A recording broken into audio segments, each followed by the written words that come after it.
that starts the book, that opens the book, and the poem that closes the book. So the poem that starts the book is a poem which has kind of become my, I don't know, my business card, my presentation card. It's a poem that I normally introduce by saying that it's a poem about a one-night stand. Probably a one-night stand that went wrong, except that during the poem we never get to find out what happens during the one-night stand, we find out what happens afterwards, and that's why I call it the aftermath. He left something behind the morning after. I found it almost by chance. It was hidden in the plies of soiled linen. It dropped from the sheets as I shook them, as though the hole from a cigarette burn had gone loose and was aired with the hairs and the smells. But we had not smoked the night before. Wrinkly, stretchy, bold, ridiculous, much bigger than I remembered it, what now lay on the floor was his belly button. That little piece of bit that I licked with the tip of my tongue so many times. So, glad I did not step on it, I picked it up, wiped the fluff and held it with extraneous pleasure. I stretched it to sheath my right thumb. It fitted like a thimble of flesh. I covered it up with a pink rubber glove and then proceeded to do the washing. It was midday by then, scraps of breakfast clutter in the sink. Sunday afternoon, unfocused mind. I imagined him sinking in the tub, contemplating his new orifice, wondering whether he should call back. I heard his voice a few days later on the answer machine. "Do you remember me?" he said. "I think I left something behind the morning after. Have you spotted my leather cock ring with stainless steel studs by any chance?" I phoned him back, explained I had not seen the item, but invited him to come round to my place to have a look. I tidied up the flat. I left his belly button on my bedside table. I was eager to see him again. When he arrived, he rushed into the toilet. "I have to wee," he said. But the noises and moans that I heard then suggested that he was busy with other affairs. Why was he running water in the tub? Was he looking for his navel in there? He came out all agitated and flustered, apologetic, a stupid grin on his face. I couldn't wait. I led him straight to my bedroom. I displayed for him my collection of sex toys. He didn't pay attention, of course, his eyes were stuck to my bedside table. "Is that a belly button?" he cried. I pretended I did not understand. I forced from him explanations, ashamed confessions, any excuse to happen shirtless again, really.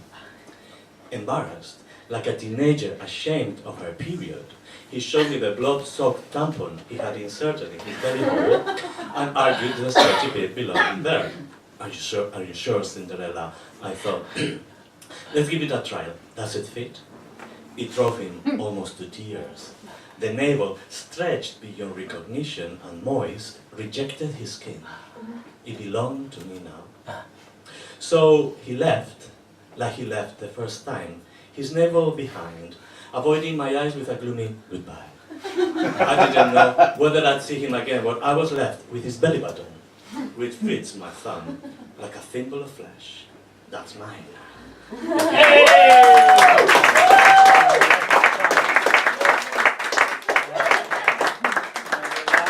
last one in my book actually is called Spam Letter from Santa Claus. So it's actually quite festive. If you like. And basically it says, I got a spam letter from Santa Claus. It came on the post in a stocking. He said, let's see what he said. Has your cum ever dribbled and you wish it had shot out? Are you losing your hair? Do you want women to notice your bulge? Stressed out over debt? Do you think these are real? What's your credit score? Want it to hang? Want to be called a macho? Does anyone care about Strictly anymore? Women can't find your thing in your pants? Are you a keen London theatre and concert goer? Tired of being a virgin? Isn't it offensive when they call your penis a wee-wee? Will the British Airways strike ruin your Christmas? Part 2. I received junk email from the Tooth Fairy.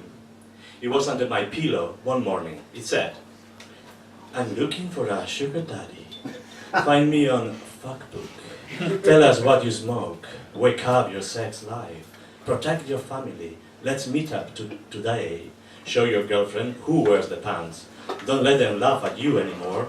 Come check me out. date married whores, save the planet, pound her more and more.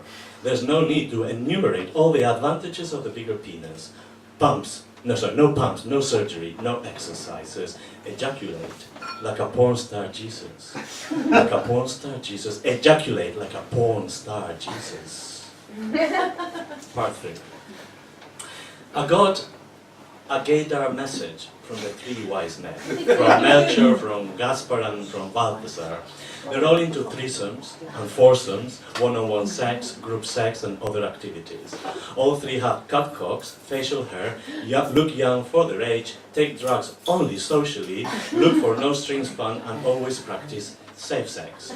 Melchior is top, Gaspar is bottom, tall, handsome, and Balthasar's versatile top with a fetish for armpits. The relationship status is complicated. They come from the East, both Melchior's Caucasian, Gaspar's mixed race, and Balthasar's Black or South Asian.